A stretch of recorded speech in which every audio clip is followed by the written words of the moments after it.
విప్లవాత్మకమైనటువంటి రాజకీయ సిద్ధాంతంతో తెలుగుదేశం పార్టీని స్థాపించిన స్వర్గీయ నందమూరి తారక రామారావు గారికి నా నమస్కారాలు తెలియజేసుకుంటూ, మనందరము తెలుగుదేశం కార్యకర్తలు అందరం కూడా సామాన్య ప్రజలు కూడా తెలుసుకోవాల్సిన చాలా ఉన్నాయి. తెలుగుదేశం ప్రస్థానం, ఈ 43 సంవత్సరాల తెలుగుదేశం ప్రస్థానంలో మనం చేరుకున్న మైలురాళ్ళు, మనం ప్రవేశపెట్టిన పథకాలు ఇవాళ దేశవ్యాప్తంగా అమలవుతున్నాయి. వాటన్నిటినీ మనం ఒకసారి నెమరు వేసుకోవాల్సిన సందర్భం ఇది. ఎందుకంటే మనం చేసిన, మన పార్టీ చేసిన గొప్ప పనులు ఒకసారి తెలుసుకుంటే మనకు కూడా గుండె నిండా ఉత్సాహం వస్తుంది. ఇందాక చాలా మంది వక్తలు చెప్పారు, పేద ప్రజల ఆకలి తీర్చడానికి 2 రూపాయల కిలో బియ్యం పథకాన్ని ప్రవేశపెట్టిన పార్టీ తెలుగుదేశం పార్టీ. అది ఇవాళ దేశవ్యాప్తంగా అమలవుతోంది. అలాగే అన్నా క్యాంటీన్, అలాగే మన మహిళామణులకు మహిళా సాధికారిక కోసం బాగా పనిచేసిన పార్టీ తెలుగుదేశం పార్టీ. మహిళామణులకు ఆస్తిలో వాటా కల్పించిన పార్టీ తెలుగుదేశం పార్టీ. 40 సంవత్సరాల తర్వాత ఇవాళ దేశవ్యాప్తంగా దాన్ని అమలు చేస్తున్నారు. మనం 40 సంవత్సరాల క్రితమే కల్పించాం. అలాగే మహిళామణుల కోసం ప్రత్యేక యూనివర్సిటీ స్థాపించినటువంటి పార్టీ తెలుగుదేశం పార్టీ, పద్మావతి మహిళా యూనివర్సిటీ. అలాగే మహిళలకు 33% రిజర్వేషన్ అమలు చేసిన పార్టీ తెలుగుదేశం పార్టీ. అలాగే వృత్తి విద్యా అవకాశాల్లో మహిళలకు రిజర్వేషన్ కల్పించిన పార్టీ కూడా తెలుగుదేశం పార్టీనే. అలాగే స్థానిక సంస్థల్లో బడుగు బలహీన వర్గాల వారికి రిజర్వేషన్లు కల్పించిన పార్టీ కూడా తెలుగుదేశం పార్టీనే. అలాగే మైనార్టీ సోదరులకు దేశంలోనే మొట్టమొదటిసారిగా మైనారిటీ ఫైనాన్స్ కార్పొరేషన్ స్థాపించిన పార్టీ కూడా తెలుగుదేశం పార్టీనే. అలాగే ఇరిగేషన్ లో నదీ తీరాలకు దూరంగా ఉన్న రైతులకి న్యాయం చేయడం కోసం లిఫ్ట్ ఇరిగేషన్ ఆలోచన చేసిన పార్టీ కూడా తెలుగుదేశం పార్టీనే. కానీ ఉదాహరణగా ఇవాళ చూస్తున్నాం, అందరినీ ఒక కాలం చూస్తున్నాం, తెలుగులు కాలం చూస్తాం. అలాగే నదుల అనుసంధానం గురించి ఆలోచన చేసిన పార్టీ కూడా తెలుగుదేశం పార్టీనే. పోలవరాన్ని చూస్తున్నాం వాళ్ళని. అలాగే మామూలుగా మనం ఏదైనా ఫ్రిడ్జ్ ఏదైనా ఎలక్ట్రానిక్ వస్తువు కొనుక్కుంటే యూజర్ మాన్యువల్ వస్తుంది, దీన్ని ఎట్లా వాడాలని చెప్పనేసి. అలాగే ప్రభుత్వ ఉద్యోగులకి మాన్యువల్ తయారు చేసిన, వాళ్ళ వర్క్ మాన్యువల్ తయారు చేసిన పార్టీ తెలుగుదేశం పార్టీ. మనం ఇవాళ చూస్తున్నాం సచివాలయ ఉద్యోగులు వాళ్ళ పరిస్థితి. కొత్తగా ఇంకొక ప్యారలల్ వ్యవస్థను స్థాపించడం మూలంగా పాతోళ్ళు చేయాలా కొత్తోళ్ళు చేయాలనే దాంట్లో కొంతమంది వర్క్ లోడ్ పెరుగుతుంది. ఇదంతా కూడా జాబ్ మాన్యువల్స్ లేకపోవడం మూలంగానే. ఉద్యోగులకు వాళ్ళు చేయాల్సిన జాబ్ మాన్యువల్ ఏంటి, వాళ్ళు చేయాల్సిన పనులని విశదీకరిస్తూ జాబ్ మాన్యువల్స్ తయారు చేసిన పార్టీ కూడా తెలుగుదేశం పార్టీనే. ఇలాగ ఎన్నెన్నో ఇంకా చెప్పుకుంటూ పోతే చాలా ఉన్నాయి. అటువంటి ఎన్నో ఉన్నతమైనటువంటి పథకాలకు రూపకల్పన చేసిన పార్టీ తెలుగుదేశం పార్టీ. ఇవాళ మనం వివిధ స్థాయిల్లో, గ్రామ స్థాయిలో కానీ, రాష్ట్ర స్థాయిలో కానీ, జిల్లా స్థాయిలో కానీ చాలా మంది మహానుభావులు 43 సంవత్సరాలుగా పార్టీని నడుస్తూ పార్టీ కోసం పనిచేసే వాళ్ళు ఉన్నారు. వాళ్ళందరికీ ఎందరో మహానుభావులు, వాళ్ళందరికీ వందనాలు తెలియజేసుకుంటూ జై తెలుగుదేశం, జై చంద్రబాబు, జై. మన తెలుగుదేశం పార్టీ ఆవిర్భావ దినోత్సవానికి ఇచ్చేసిన అందరికీ ఈరోజు శుభాకాంక్షలు తెలియజేస్తున్నాము. 1983లో తెలుగుదేశం పార్టీ స్థాపించబడింది. తెలుగుదేశం పార్టీ స్థాపించబడి ఆ రోజు మన స్వర్గీయ నందమూరి తారక రామారావు గారు మకటం లేని మహారాజుల సినీ ఫీల్డ్ లో ఏకైక నాయకుడిగా వెలుగొందుతున్న సమయంలో ఆ రోజు ఒకే పార్టీ ఎక్కడ చూసినా సంక్షేమ కార్యక్రమాలు లేకుండా మేమేలే ఎమ్మెల్యేలు, మేమేలే ఎంపీలు అని చెప్పేసి ఆ రోజు ఏసీ గదులకు పరిమితమై ఎక్కడ సంక్షేమ కార్యక్రమాలు కానీ ప్రజల కోసం ఆలోచన లేని ఈ విధంగా పరిపాలన సాగేది. ఆ విధంగా చూసి ఆ రోజు మన స్వర్గీయ నందమూరి తారక రామారావు గారు ప్రజలే దేవుళ్ళు, సమాజమే మన దేవాలయం అని చెప్పేసి ఆ రోజు రాజకీయాల్లో తెలుగుదేశం పార్టీ స్థాపించి అతి కొద్ది సమయంలోనే ముఖ్యమంత్రిగా అయిన వెంటనే పరిపాలన సాగించి ఆ రోజు పొడుగు బలహీన వర్గాల కోసం అయితేనేమి, మహిళల కోసం అయితేనేమి, అదేవిధంగా ముస్లిం మైనార్టీలకు అయితేనేమి ఆ రోజు మైనార్టీ కార్పొరేషన్ అంట ఇలాంటి ఎన్నో సంక్షేమ కార్యక్రమాలు చేపట్టడమే కాకుండా ఆ రోజు పెన్షన్లు కూడా తెలుగుదేశం పార్టీనే శ్రీకారం చుట్టి పెన్షన్లు ఇవ్వడం జరిగింది.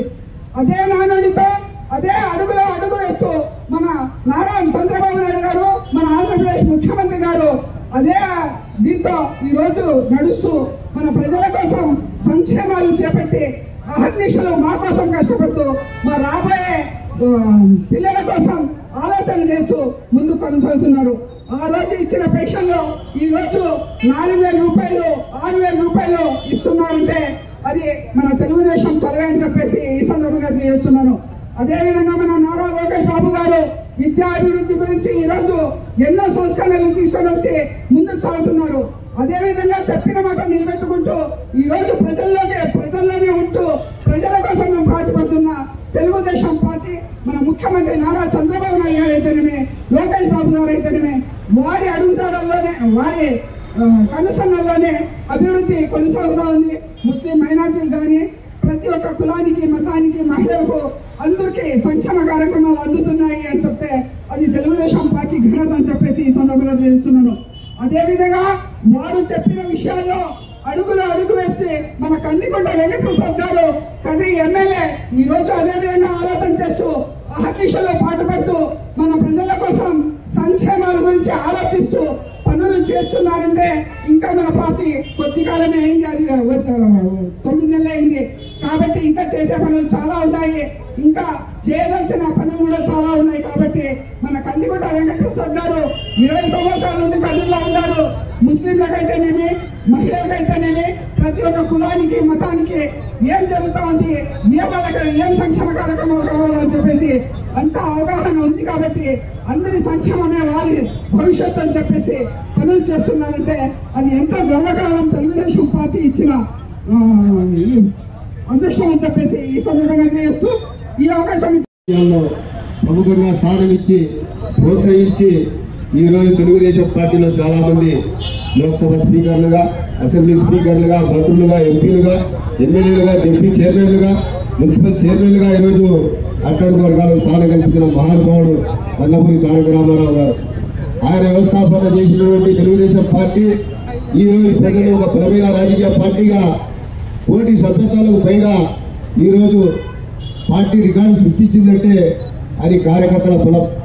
ఈరోజు కదిరి నియోజకవర్గం నుంచి తీసుకుంటే దాదాపు 20 సంవత్సరాలకు పైగా రాజకీయ అనుభవంతో తెలుగుదేశం పార్టీని నడిపిస్తూ కార్యకర్తలకు అండదండలు అందించిన విధానాన్ని ఈరోజు మనం అంతా గుర్తు చేసుకోవాల్సిన అవసరం ఉంది. నాయకుడు అంటే కార్యకర్తల పోటీ, కార్యకర్తలు కూడా నడిచే వ్యక్తి నాయకుడు అనిపించుకుంటారు. అలాంటి నాయకులకు రాజకీయ భవిష్యత్తు ఉంటారు. దీన్ని ప్రధానంగా నందమూరి తారక రామారావు గారు, నారా చంద్రబాబు నాయుడు గారు మన అన్నగారిని ప్రోత్సహించిన విధానంలో బాగా ఈరోజు అన్నగారు శాసనసభ్యులుగా మన ముందు ఉన్నారు. దానికి కదిరి నియోజకవర్గం అదృష్టం.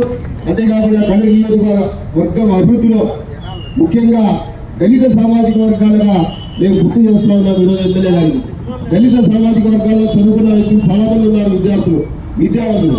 వీళ్ళందరినీ ఉపాధి కల్పించాలని ఈ సందర్భంగా కోరుకుంటూ అవకాశం ఇచ్చిన అందరికీ ధన్యవాదాలు. పెట్టుకున్నటువంటి ప్రజలను ఏదో విధంగా మంచి చేయాలి, సేవ చేయాలి అనేటువంటి కూడా సంకల్పంతో ఏం చేయాలి అని ఆలోచన చేస్తున్న తరుణంలో ఆ రోజు కాంగ్రెస్ పార్టీ కనుసరణలో ఆంధ్రప్రదేశ్ లో తెలుగు ప్రజలందరి యొక్క ఆత్మ గౌరవాన్ని ఢిల్లీ నడివీధుల్లో తాకెట్టు పెడుతున్న రోజులు. అలాంటి రోజులు చూసినటువంటి నందమూరి తారక రామారావు గారు రాజకీయ పార్టీ పెట్టాలి, ప్రజలకు సేవ చేయాలి, తెలుగు వారి ఆత్మగౌరవాన్ని దశలా వ్యాపింపజేయాలి అని ఆలోచించి 1982 మార్చి 29 తెలుగుదేశం పార్టీని ఆవిర్భావం చేయడం జరిగింది.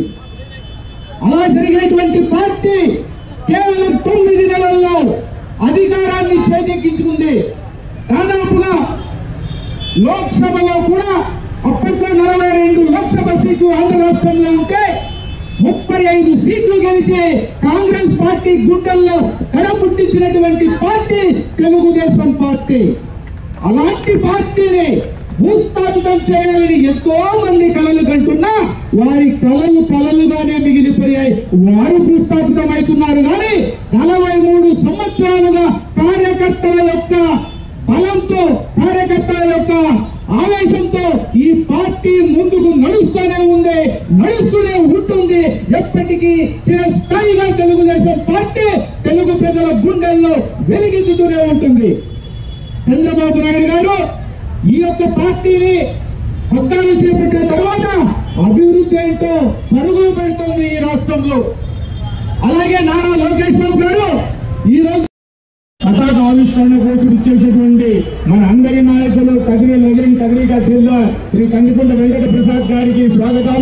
అదేవిధంగా ఇక్కడ విచ్చేసేటువంటి తెలుగుదేశం పార్టీ కుటుంబ సభ్యులందరికీ పేరున నమస్కారాలు తెలియజేసుకుంటూ మీ అందరికీ ఇప్పుడే మనోహర్ నాయుడు చెప్పాడు, కాంగ్రెస్ పాలనలో ఏసీ రూమ్లలో కూర్చొని ప్రజల చెంతకు రాకోకుండా వారు ఏసీ రూమ్లలో కూర్చొని నిర్ణయాలు తీసుకునే సమయంలో ఈ రాష్ట్రంలో ప్రజలు అల్లకల్లోలం అయిపోయారు, అభివృద్ధికి ఆమడ దూరంలో ఉన్నారు. అంతా పెత్తందారుల రాజ్యంలో జరుగుతా ఉంది. పేద ప్రజలకు కూడు గూడు నీడ కావాలి.